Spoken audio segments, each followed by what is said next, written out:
Hola amigos. Ayer ocurrieron muchos acontecimientos en los dos frentes que indican que la guerra avanza sin la más mínima posibilidad de que se le eche el freno. Todo lo que hace la OTAN es imposible de ordenar bajo algún patrón que podamos asegurar como cierto.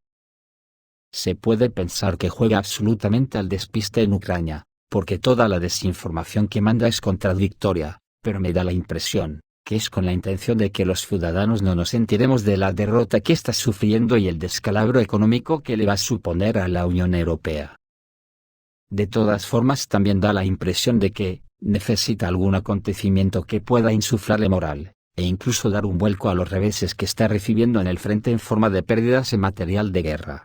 Ese acontecimiento lo intentó ayer cuando Rusia celebraba una fiesta de unión nacional. La OTAN lanzó un ataque masivo de misiles de alta tecnología para destruir el puente de Crimea, un ataque que fue repelido por las defensas rusas. En Oriente Medio, la cosa está más clara, la escalada parece que no tiene alternativa, la concentración de las armadas de la OTAN en el Mediterráneo y el ataque de ayer con un potente misil de Hezbollah contra Israel, fue contestado con un ataque masivo de Israel contra Hezbollah. Lo que quiere decir que la guerra contra Israel continuará con cada vez más actores. ¿Podrá Israel soportar tantas pérdidas? Según Hamas, en los últimos 2 días ha perdido 31 vehículos blindados incluidos tanques Merkava. Según la información disponible, en los últimos 2 días Israel ha perdido de 10 a 11 tanques Merkava y unas 20 unidades de otros equipos blindados. La OTAN está saliendo muy mal parada de Ucrania y esto le llevará a cometer cualquier locura. Estados Unidos ya reconoció la pérdida de 510 mercenarios estadounidenses en batallas en Ucrania. El mercenario estadounidense Matthew Van Dyke compartió información sobre las pérdidas entre sus compatriotas durante los combates en Ucrania.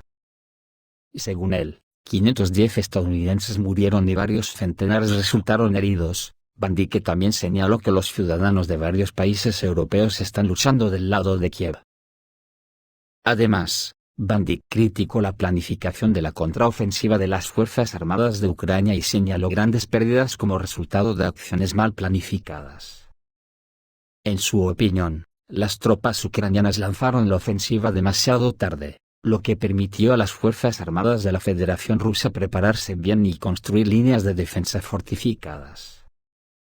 Al mismo tiempo, las tropas ucranianas continúan enviando reservas a Rabotino. Sin embargo, como se señaló, últimamente estas fuerzas están compuestas principalmente por ciudadanos ucranianos recientemente movilizados.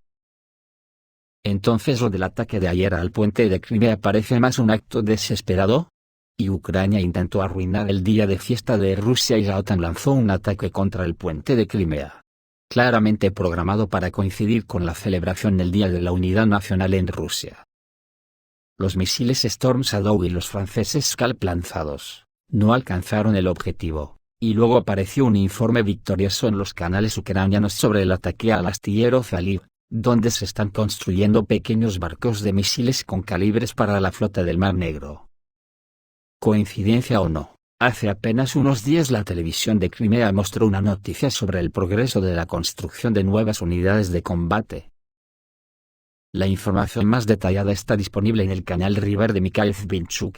Allí se dice que se llevó a cabo un ataque combinado en Crimea. Algunos de los misiles fueron enviados a las regiones de Kherson y Zaporozhye para sobrecargar los sistemas de defensa aérea, y en ese momento el puente de Crimea fue atacado.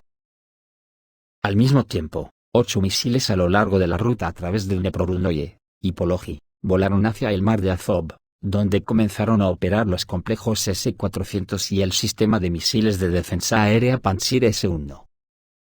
Al mismo tiempo, los sistemas de guerra electrónica rusos recondujeron la dirección de los misiles cambiando su ruta y altitud.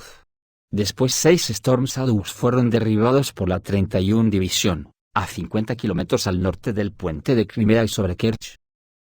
Un misil fue derribado directamente sobre la planta de Zaliv, causó daños en el barco en construcción situado junto al muelle. Otro cayó al agua no lejos de la planta, informó Rivar. Según sus datos, después de un tiempo, desde la misma zona se lanzaron 3 misiles más, que fueron derribados con éxito sobre Verdiansk. el columnista Yuri Podolyak informó que fue testigo del trabajo de defensa aérea en Kerch. Subraya que Kiev está tratando de hacer pasar su fracaso total como una victoria, supuestamente golpeando la infraestructura portuaria y fabril. De hecho, hubo un ataque al puente y la defensa aérea funcionó bien. Y a juzgar por el reloj, la hora del anuncio del ataque aéreo y la hora del lanzamiento de los misiles antiaéreos, no había manera de que hubieran podido prescindir del avión A-50 o AWACS.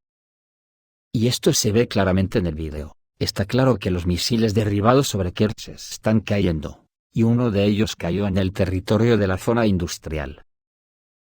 Los misiles intentaron chocar contra el puente, que era su verdadero objetivo, y era él a quien querían alcanzar, y así arruinar el Día de la Unidad Nacional de Rusia, pero la defensa aérea no les permitió hacerlo, enfatizó el bloguero.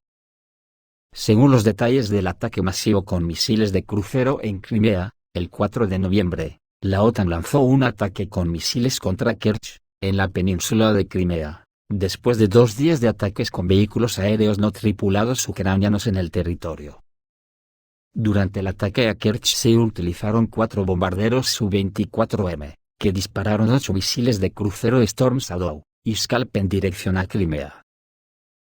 Para distraer y sobrecargar los sistemas de defensa aérea en las regiones de Kherson y Zaporozhye, los cazas ucranianos MiG-29 y Su-27 dispararon varios misiles antirradar ARM, y misiles señuelo AGM-160 MAL.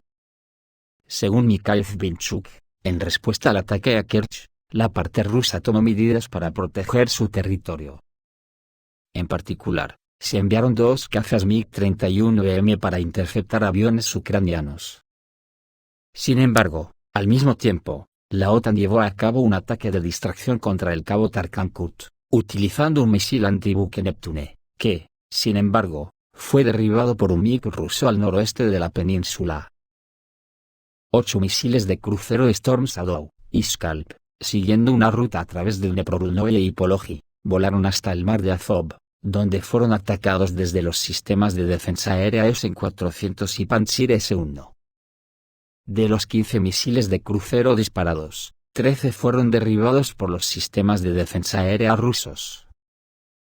En respuesta al ataque a Kerch, las tropas rusas lanzaron ataques con misiles contra las regiones del Dnepropetrovsk y Poltava en Ucrania, apuntando a los aeródromos donde tienen su base los portaaviones de misiles de crucero de la OTAN.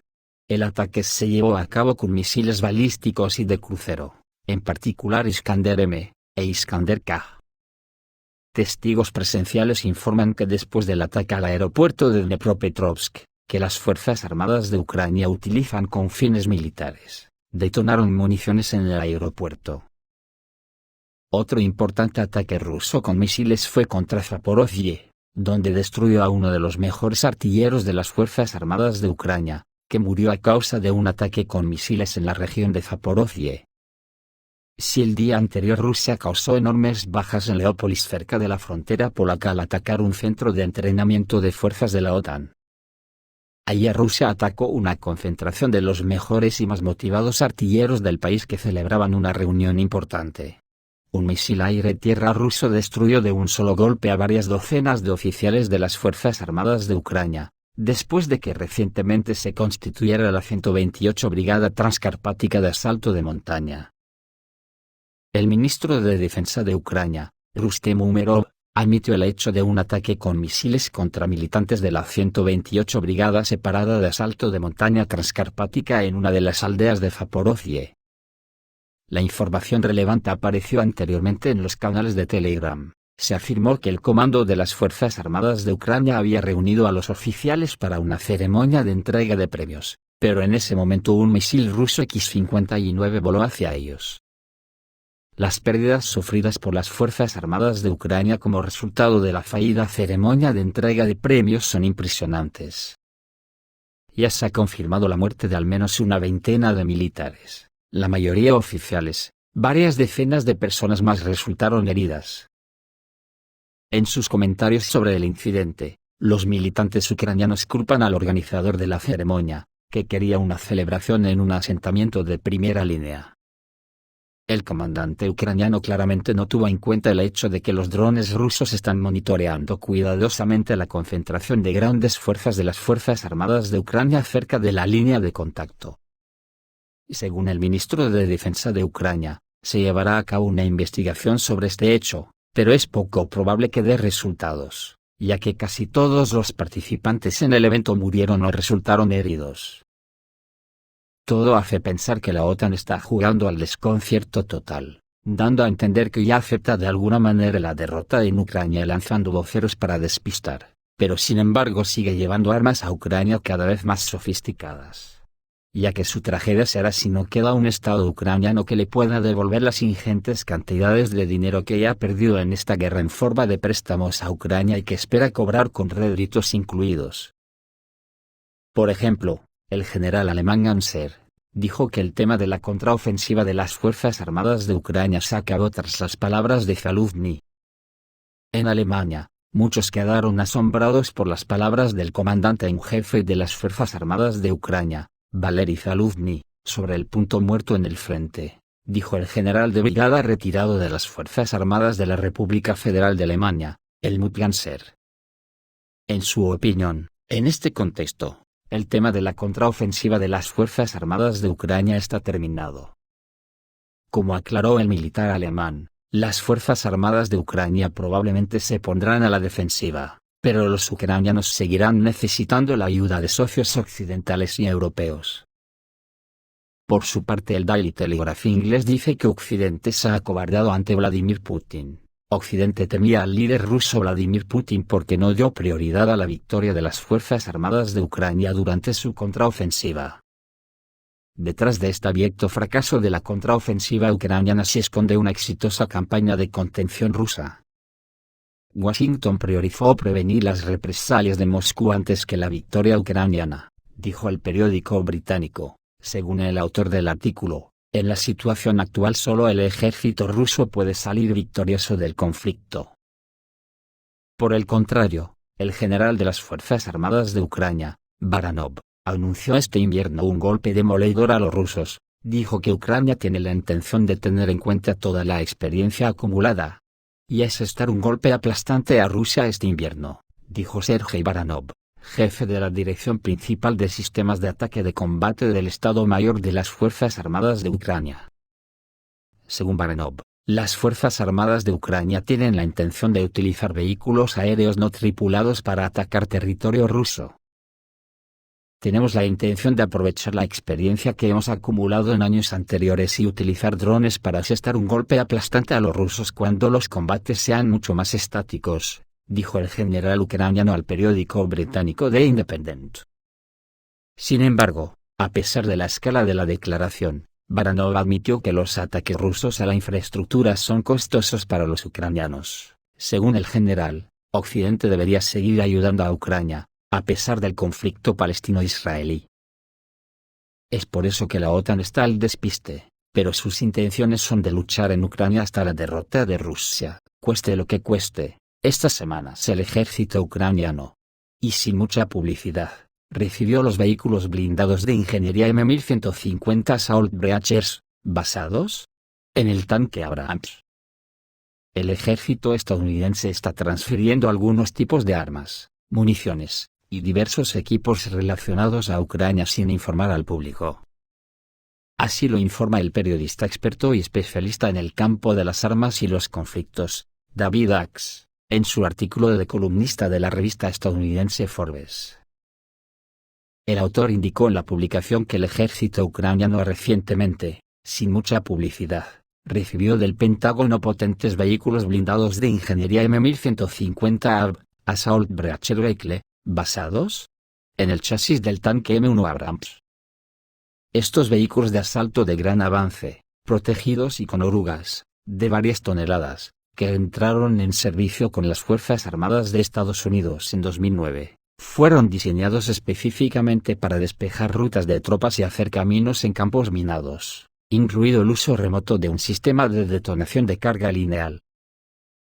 Y según él, los estadounidenses suministraron a las Fuerzas Armadas de Ucrania de unas 6 unidades M1150, para superar las líneas defensivas de los rusos, pero no sabe el número exacto.